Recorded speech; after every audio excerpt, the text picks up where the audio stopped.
Então, irmãos, vamos continuar a série de Tito. A gente já viu aí um pouco, né? 2 pregações. Primeira pregação, que foi até comigo, introdução a Tito, compartilhando o propósito. A gente viu que o grande propósito da carta é o propósito de vida de Paulo e é o propósito de vida do cristão, de todo cristão, que é a promover a fé, né? Promover a fé. Quando a gente prega, a gente está promovendo a fé do descrente, quando a gente evangeliza. E Paulo está mostrando mais ainda a questão aqui de promover a fé da igreja, né? Promover a fé daqueles que já creem em Jesus, fazer com que essa fé cresça e frutifique, né? A gente vai ver que Tito é uma carta onde mostra que a igreja no mundo ela tem que não apenas confessar fé em Cristo, mas viver em santidade e em boas obras, né? Então a gente vê que já viu isso na primeira pregação, e como é que Paulo pretende transmitir promover essa fé.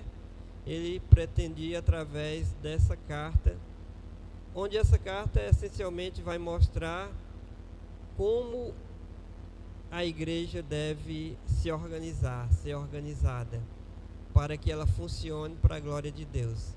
E aí a gente viu que uma das coisas principais para pôr em ordem, né, que é a que o pastor pregou na segunda mensagem, é instituir presbíteros, líderes, pessoas que ensinem a igreja a sã doutrina, para essa sã doutrina promover a vida cristã saudável, a vida cristã em santidade, em boas obras, e a vida cristã que vai impactar o mundo, que vai ser um testemunho evangelístico para o mundo.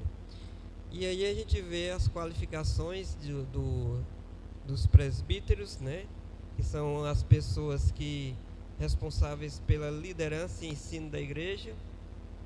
E hoje a gente vai ver um pouco mais sobre por que Cristo, Paulo, eles querem que a igreja, eles dizem que a igreja precisa de esse tipo de pessoa, desses líderes, né? E aí a gente vai ver que nesse trecho aqui, reforçando por que para uma igreja funcionar bem, ela precisa desses presbíteros, né? Então eu vou repetir qual é a ideia central do livro, né? A grande ideia do livro de Tito, que essa grande ideia ela vai se construindo a cada pregação. Cada pregação vai contribuindo ou vai reforçando a grande ideia do livro. A palavra de Deus ela é inspirada pelo Espírito Santo. Então, você nota que ela é em detalhes. Cada parte dela vai se completando. Não é só desde Gênesis até Apocalipse, mas ela tem é bem organizada, bem estruturada para passar aquilo que Deus quer ensinar em cada livro da Bíblia. Então, a grande ideia do livro de Tito é: a graça de Deus se manifestou concedendo pastores, eu vou colocar líderes fiéis, né, presbíteros fiéis, a sã doutrina para ensinar a igreja a viver piedosamente, testemunhando ao mundo a esperança da salvação em Cristo. A graça de Deus, porque a graça de Deus é quem dá tudo isso a nós, né? Porque nós não merecemos, mas Deus age com sua graça, com seu poder. Ela se manifestou concedendo líderes fiéis, ou seja, Deus é quem capacita essas pessoas, é quem dá o dom a essas pessoas. concedendo pastores fiéis ou líderes fiéis, presbíteros fiéis, né, a sã doutrina, para ensinar a igreja a viver piedosamente, testemunhando ao mundo a esperança da salvação em Cristo. Então essa é a grande ideia da carta de Tito. Deus quer que tenha pessoas que ensinem a sã doutrina para a sua igreja viver piedosamente, testemunhando ao mundo a esperança da salvação em Cristo. Agora hoje o trecho, a mensagem de hoje, ela está em Tito, capítulo 1, versículos de 10 a 16. Tito 1, de 10 a 16. Eu nem lembrei de pegar o título, mas depois eu vou ver, passar para o irmão Felipe, né? Então, irmãos, nós vimos aí que a última coisa que foi vista na pregação anterior é que Deus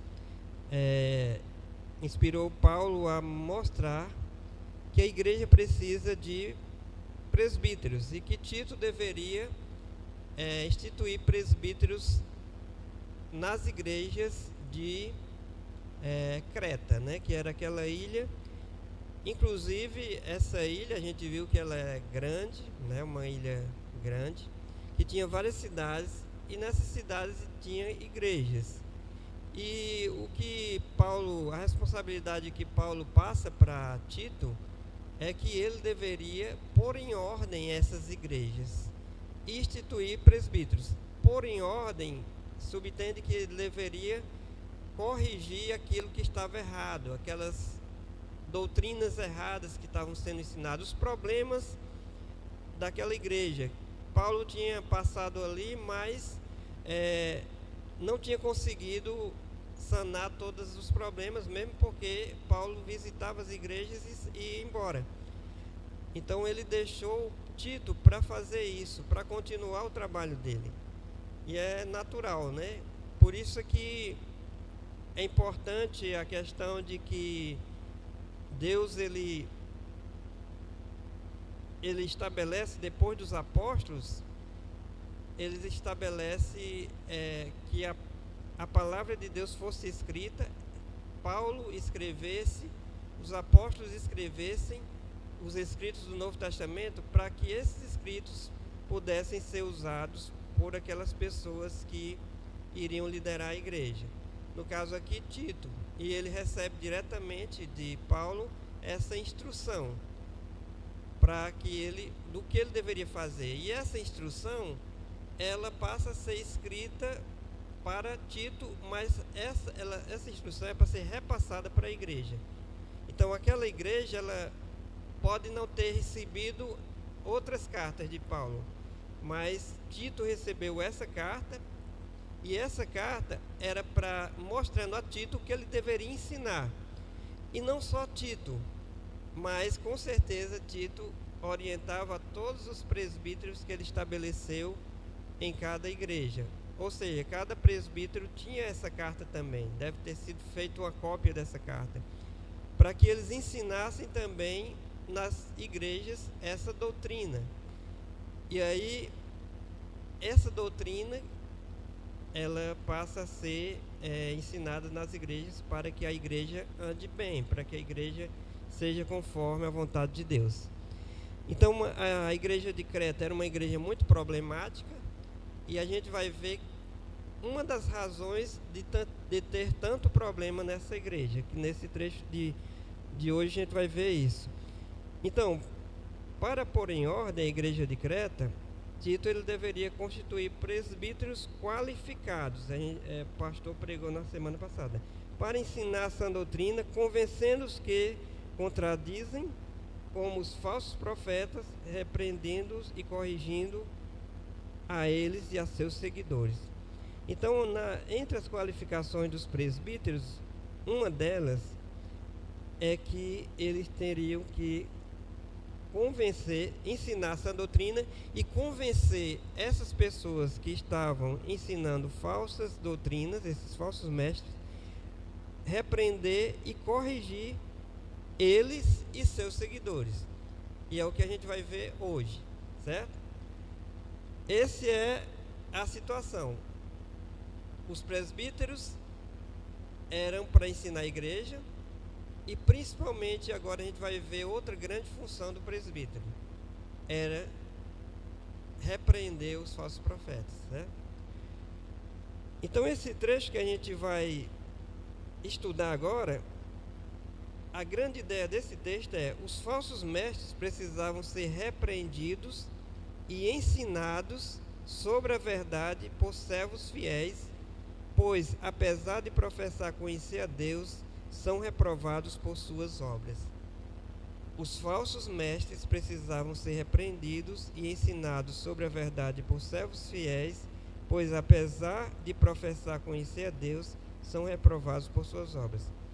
Então vamos ler aqui o trecho, né, de Tito, capítulo 1, versículo de 10 a 16. Acho que todos já abriram, falta só eu.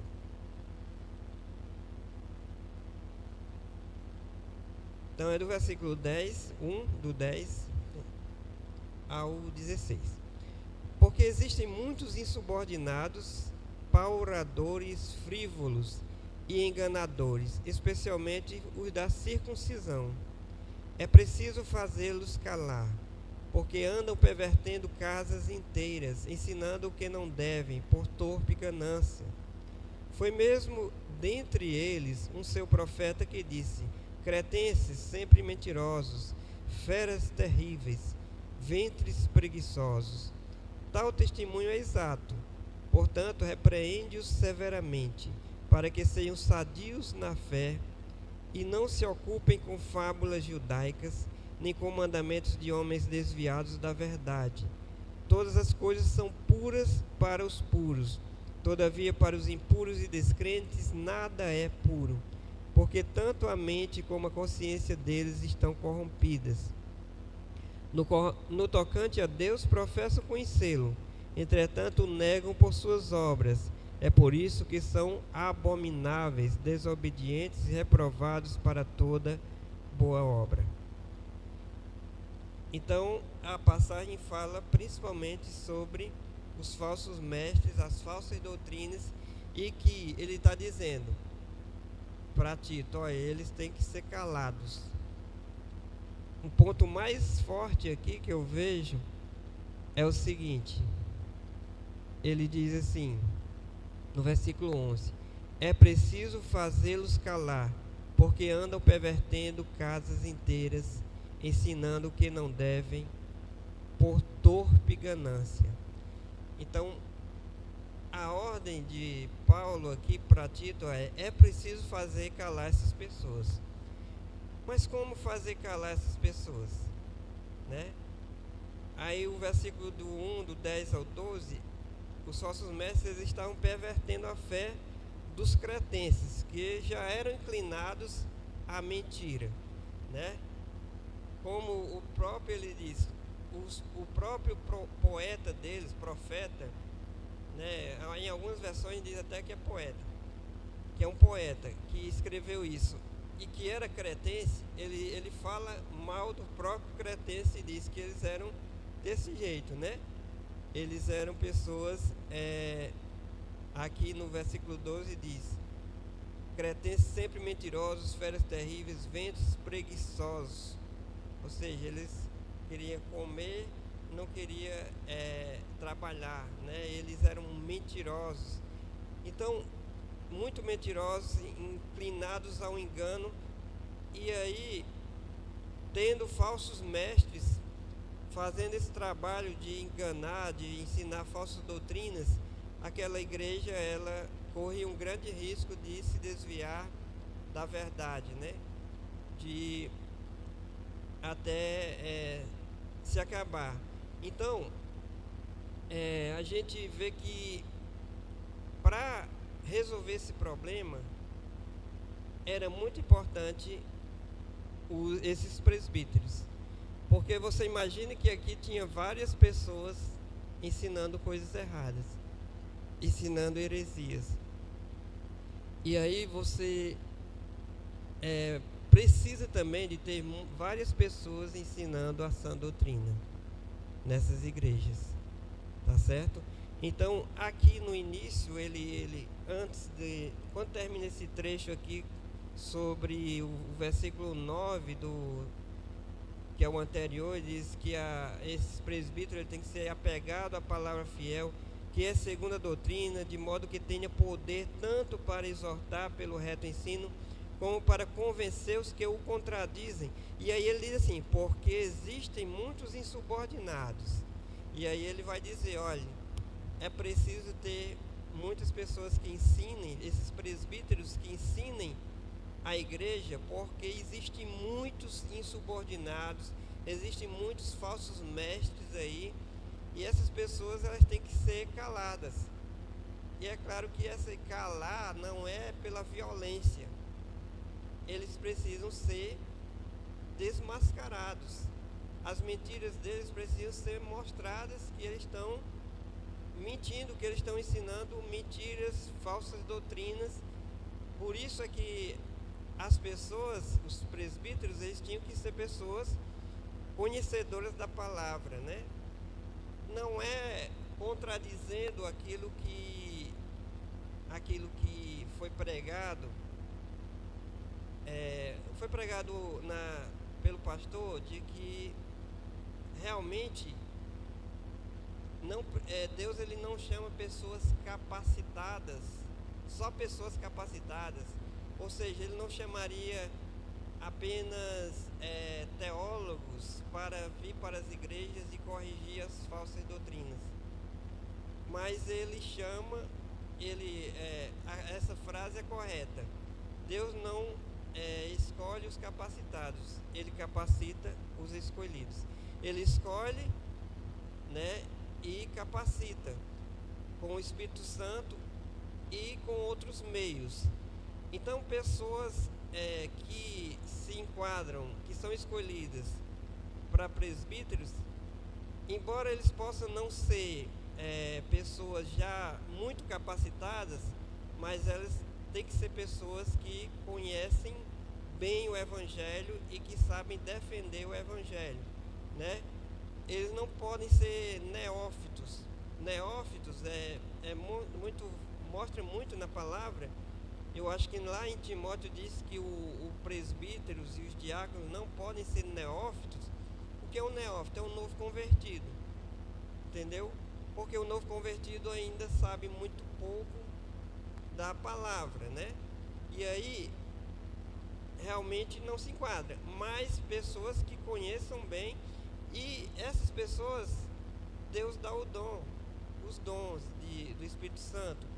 Então esse dom, ele não precisa necessariamente que a pessoa, como muitos pensam, Deus vai me dar um dom e uma capacidade para eu, na hora que eu vou pregar, eu dizer aquilo que Deus quer que seja dito, como se fosse aquele profeta do Velho Testamento, ou até o profeta do Novo Testamento, quando ainda não tinha a Escritura escrita, ainda não tinha o Novo Testamento escrito.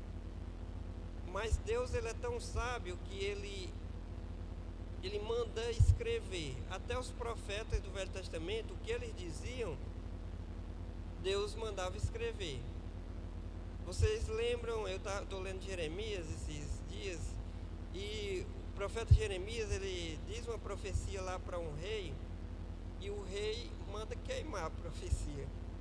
E aí Deus diz, olha, escreva de novo. Então, de forma semelhante foi com toda a palavra. Era para ficar escrita. Por quê? Porque estando escrito, ninguém vai poder chegar e dizer uma coisa, dizer que é Deus que está dizendo, né?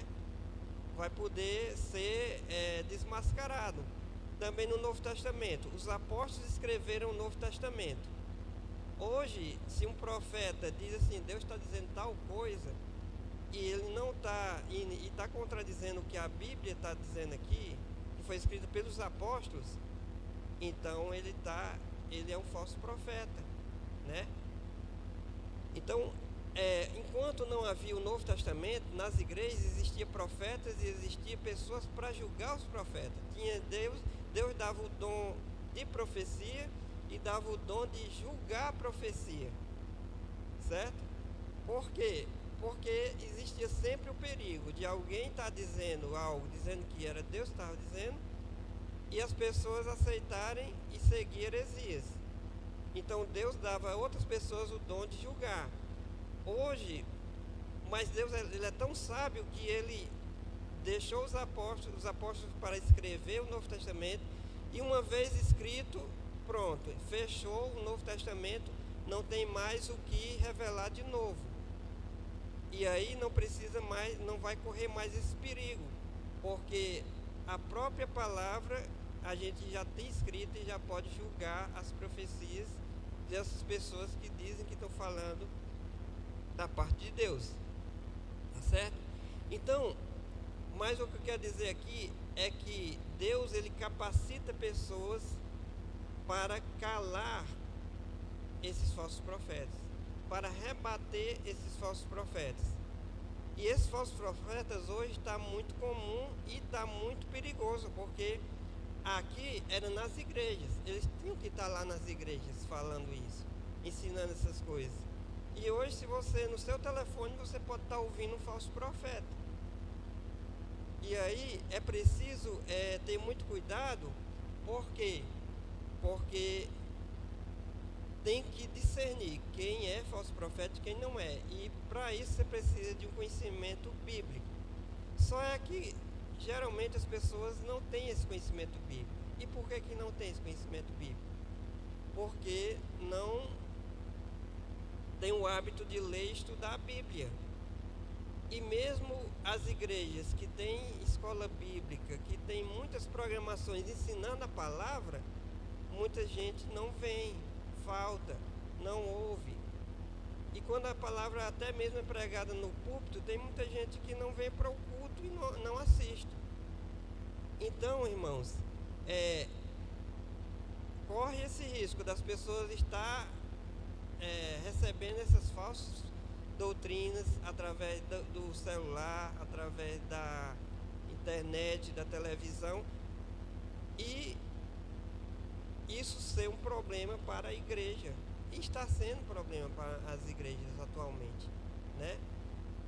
Pelo menos dá uma confusão bem grande na cabeça das pessoas, porque eles começam a seguir coisas erradas, né? Aquela teologia da prosperidade, a questão de orações que você tem que fazer para poder prosperar, para que dê tudo certo no seu dia, né? É aquela coisa de sempre, né? De que uma religiosidade que quer atrair as bênçãos de Deus por fazer certas coisas somente por fazê-las. Quer dizer, é a mesma coisa de você pegar e ler um salmo todo dia só para Deus lhe proteger. Ou então deixar o salmo aberto na sua casa, ou para poder Deus lhe proteger. Salmo 91, coisa assim. Então, é mais ou menos na mesma linha. É uma coisa de religiosidade, não é. A palavra de Deus foi deixada para nos ensinar, para guiar nossa vida. Não foi para servir de amuleto, não foi com essas outras funções que as pessoas estão dando hoje em dia, né? E pode prestar atenção que geralmente os propósitos são para coisas aqui da terra, para nos ajudar em coisas aqui da terra. Não é no propósito espiritual, de nos fazer crescer espiritualmente, de fazer com que a gente seja obediente a Deus. Porque se a gente for obediente a Deus, se a gente realmente conhecer a palavra de Deus e viver essa palavra, as bênçãos vão nos acompanhar, porque a bênção é obedecer. A bênção decorre da obediência, a maldição decorre da desobediência. Sempre foi assim. É tanto que Deus deu a palavra lá, e aí foi lá para o monte da bênção, era se você obedecesse essas palavras. E o da maldição é se você desobedecesse essas palavras. E é para aquele que obedecem às palavras, não há maldição que os alcance, né? Contra Jacó não há encantamento. Quando Jacó está obedecendo a Deus, ele está debaixo da bênção de Deus. Se vocês não vê o detalhe, mas Balaão tentou amaldiçoar Israel e não conseguiu, fazer era abençoar, né? E aí, lá no Novo Testamento tem um detalhe, que Balaão fez uma coisa para que conseguisse amaldiçoar Israel. É lá em Judas, eu acho que diz assim, que ele deu um conselho a Balaque de que mandasse mulheres para seduzir o povo de Israel a idolatrar. E aí ele fez isso, e aí Deus mandou uma praga, realmente, que matou muitas pessoas de Israel, aqueles homens que se prostituíram com mulheres cananeias, com mulheres ali ao redor, aonde Balaque tentou amaldiçoar. E isso aí deu certo. Por quê? Porque eles passaram a desobedecer a Deus. Então, a gente tem que realmente conhecer a palavra de Deus. E a igreja, ela precisa ter pessoas que ensinem a palavra de Deus com fidelidade. E aí você sendo ensinado corretamente, com fidelidade à sã doutrina, como é a função dos presbíteros, e aí você vai ter capacidade de julgar esses falsos ensinos. Então, se você confiar na sã doutrina que é ensinada nessa igreja, é preciso que tenha muitas pessoas que estejam capacitadas a ensinar.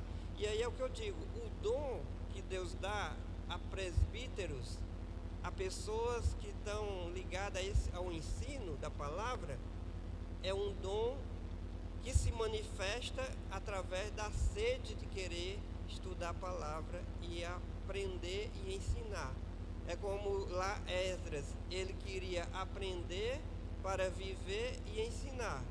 Então Deus dá às igrejas pessoas com esse dom, porque elas são altamente necessárias para a igreja funcionar bem, ser organizada, tá certo? Então, é o que está dizendo nesse trecho aqui.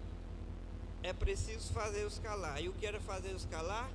Eles precisam ser desmascarados, desmentidos, ensinados, repreendidos, né? É o que diz aqui o texto. Ele diz assim, ó: é preciso fazer calar porque andam pervertendo casas inteiras, ensinando que não deve, por torpe ganância. Qual é o grande objetivo disso? Dinheiro. Desde aquela época era desse jeito. E Paulo, ele diz até que naquele trecho lá de Timóteo, que ele diz que o amor ao dinheiro é a raiz, né, de todos os males. Então essas pessoas, elas estão fazendo isso por dinheiro. Você pensa assim, mas aquele que está lá na internet dizendo, eu estou orando por você, faça esse propósito de tantos dias e você vai ser abençoado. Será que ele está ganhando dinheiro? Irmãos, tá. O YouTube, cada visualização daquela vai computar para que ele ganhe dinheiro. Tá certo? Então, igrejas que trabalham nessa parte de prosperidade, elas estimulam as pessoas a ofertar, e não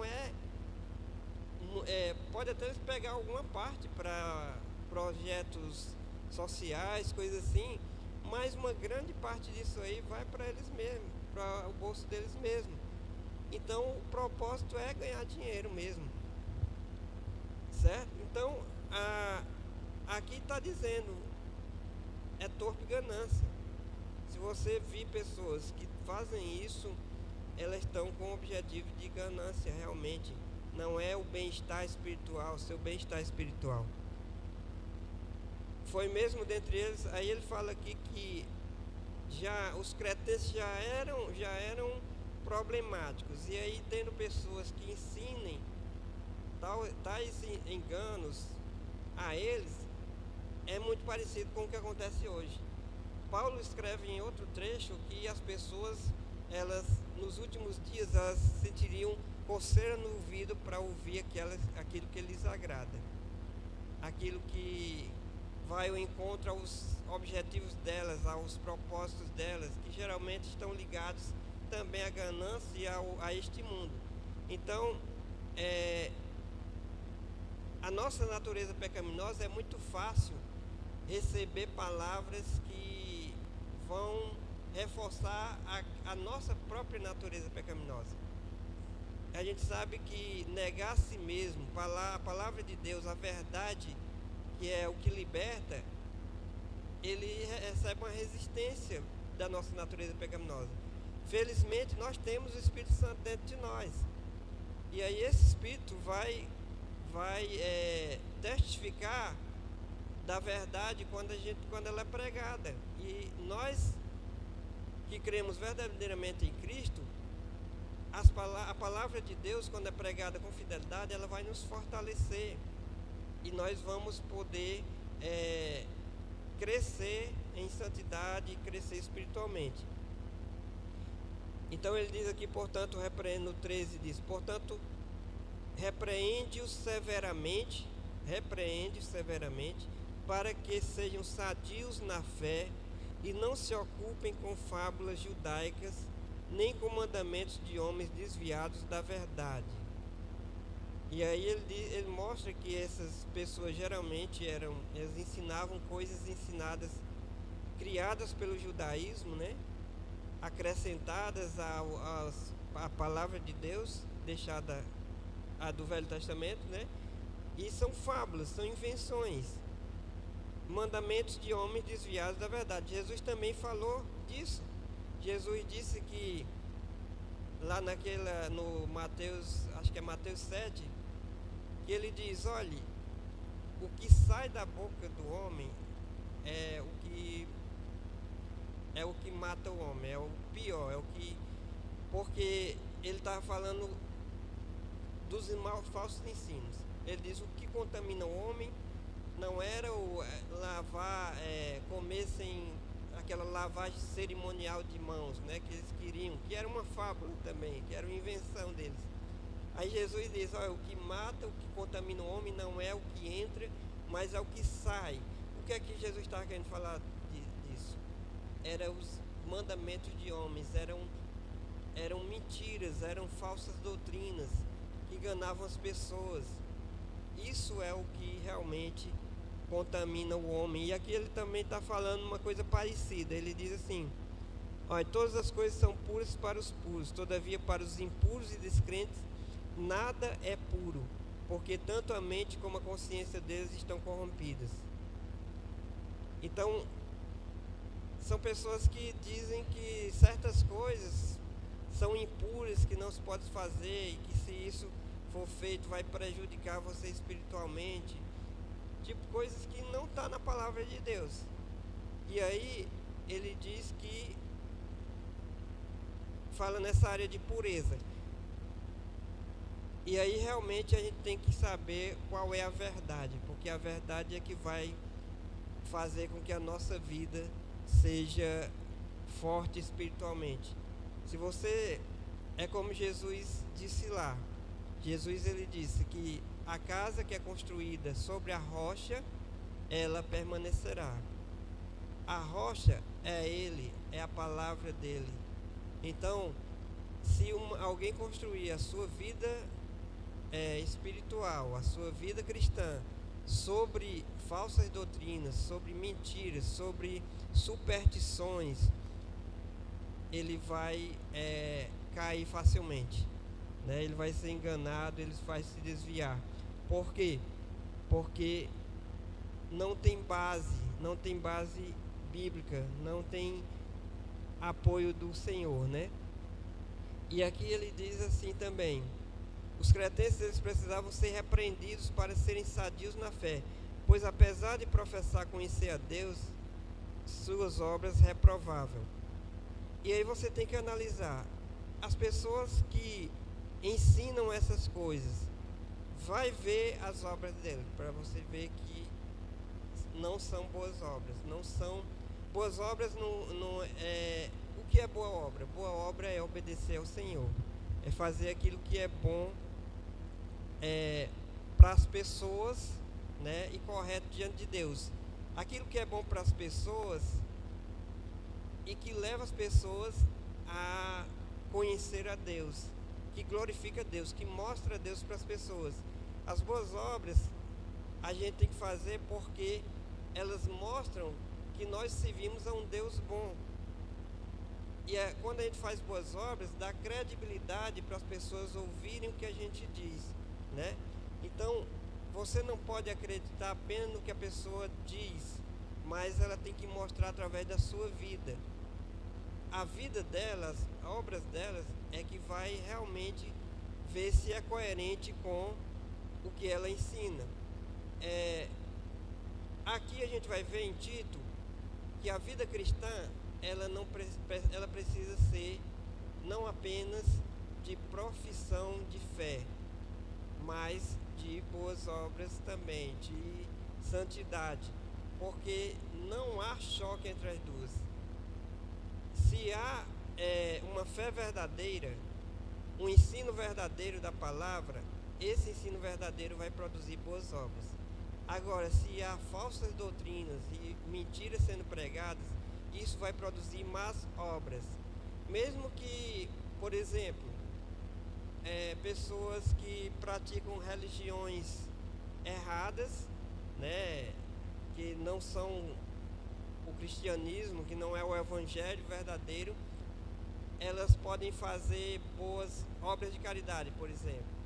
Mas no fim, essas obras de caridade se tornam más obras. Por quê? Porque enganam as pessoas que estão sendo beneficiadas espiritualmente. Ou seja, a pessoa, vamos dizer, existem grupos espíritas, várias igrejas ou até seitas que... igreja, eu não digo nem igreja, seitas mesmo, que fazem coisas boas, mas aí o ensino delas sobre salvação, sobre a parte espiritual, sobre Deus, sobre a salvação, é errado. Então a pessoa recebe aquela boa obra e aí ouve também aqueles que estão ensinando aqueles ensinos deles, e aí passa a acreditar naquilo, e aquilo termina sendo a perdição deles. Então isso é boas obras no final das contas? Não é. Por isso que a igreja ela tem que ser coerente. Ela crê na verdade, ensina a verdade e vive essa verdade e pratica as boas obras para glorificar a Deus. Porque quando a gente pratica boas obras, quando a gente faz uma ação social, quando a gente tem que mostrar o evangelho verdadeiro para as pessoas, certo? Porque só fazer boas obras, só fazer obras de caridade, ação social, até o Estado faz. A prefeitura, o Estado fazem, né? Embora que até isso existam propósitos errados para fazer coisas sociais. Na verdade, os políticos usam muito isso para ganhar as eleições, mas é outra prova de que quando você faz uma coisa com o objetivo errado, uma coisa boa com o objetivo errado, você termina fazendo um mal àquelas pessoas. Pode analisar, termina sendo um mal para aquelas pessoas. Aquela coisa que é recebida é uma caridade, é uma ajuda, mas no fim, devido ao conteúdo que está por trás daquilo ali, o objetivo que está por trás daquilo ali ser errado, se torna uma coisa que vai prejudicar espiritualmente a pessoa, no final das contas, que é o que mais importa, é espiritualmente. Então, a gente tem que... Ele estava dizendo, esses falsos mestres, vocês veem que o que é que a vida deles mostra? Eles professam conhecer a Deus, mas eles não conhecem de fato. Por quê? porque eles consideram tudo impuro, as coisas puras eles consideram impuro, e no tocante a Deus, ele no versículo 16 diz: professam conhecê-lo, entretanto o negam por suas obras. É por isso que são abomináveis, desobedientes e reprovados para toda boa obra. Então, analise não só o que a pessoa diz, mas o que ela faz. Porque, afinal de contas, é isso que todo mundo, no final das contas, vai ver. Quando o crente professa a fé em Jesus, mas o seu testemunho não condiz com o que ele diz, ele não tem credibilidade, né? Ele não tem credibilidade. E aí, isso é um problema para a Igreja do Senhor, para a expansão do Evangelho. Então, a gente quer viver um Evangelho integral. O Evangelho de Jesus é um Evangelho integral.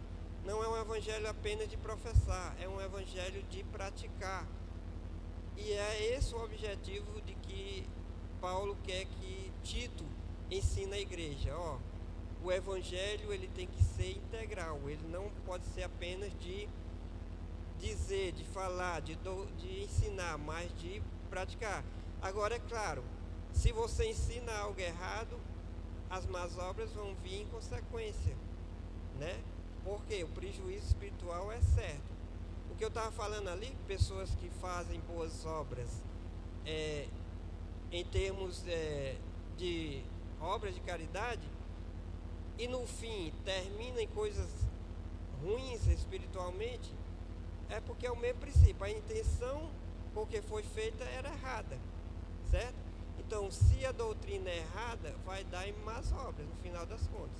Se o propósito é errado, o conteúdo é errado, vai dar em prejuízo para a igreja. Então, Jesus ele combateu os falsos profetas, os falsos mestres do seu tempo. E ele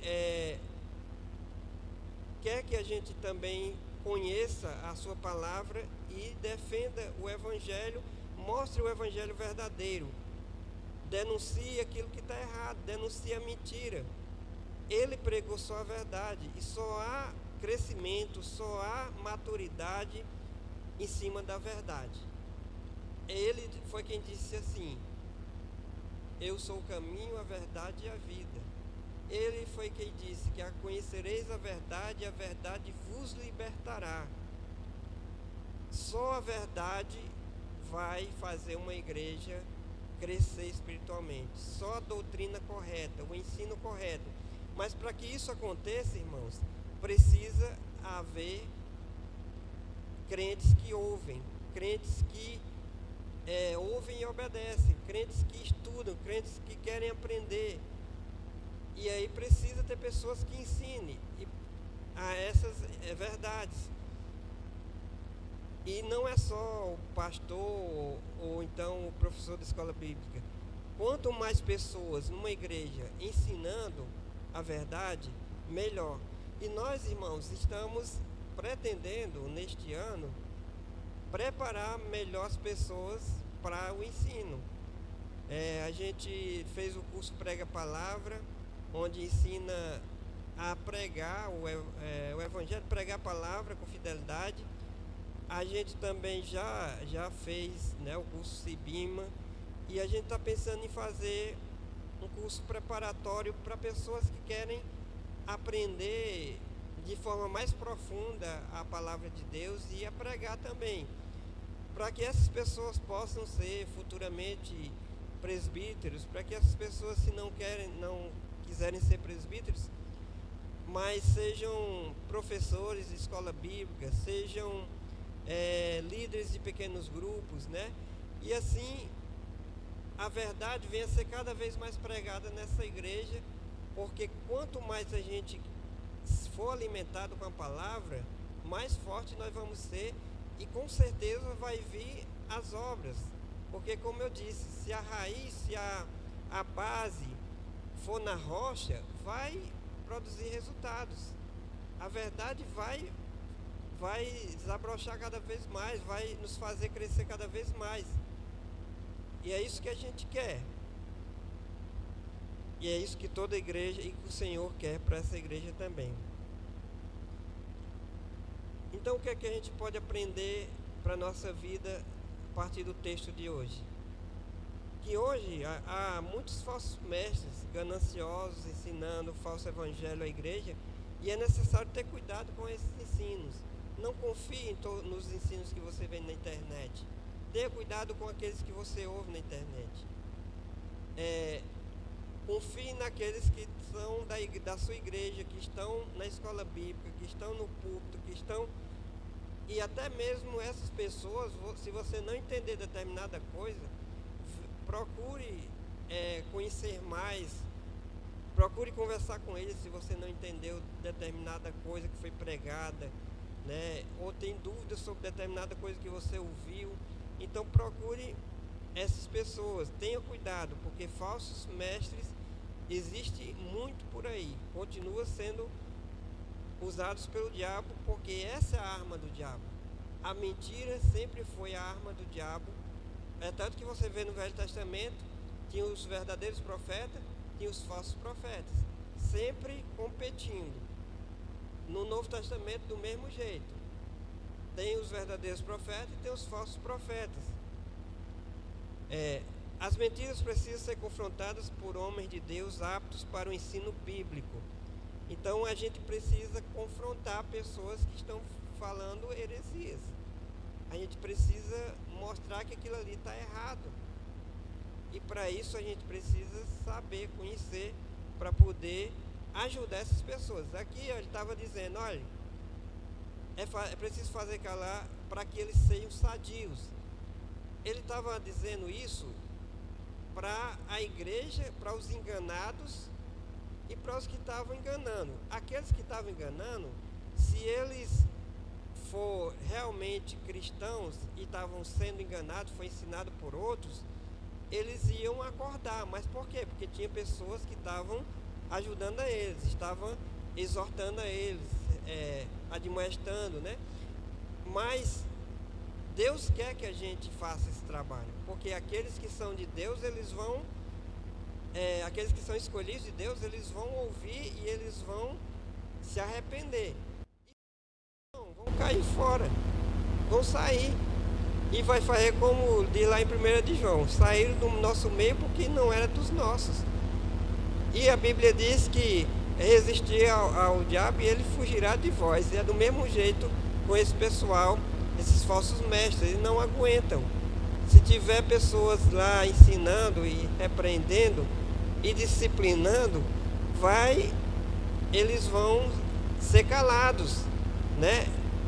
E a gente sabe muito bem que Paulo não está falando de violência aqui não, ele está falando, olha, é preciso ter pessoas que os convençam de que eles estão errados, de que eles estão em pecado.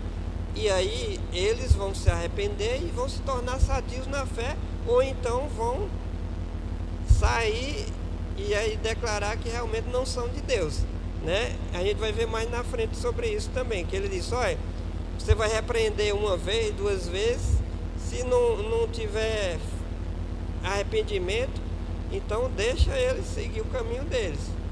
Se não querem se arrepender, né? Você já fez a sua parte. Mas é preciso dar essa chance a eles também, né? Olha, as mentiras precisam ser confrontadas. Quer discernir se uma pessoa verdadeiramente conhece a Cristo? Veja suas obras, além das suas palavras.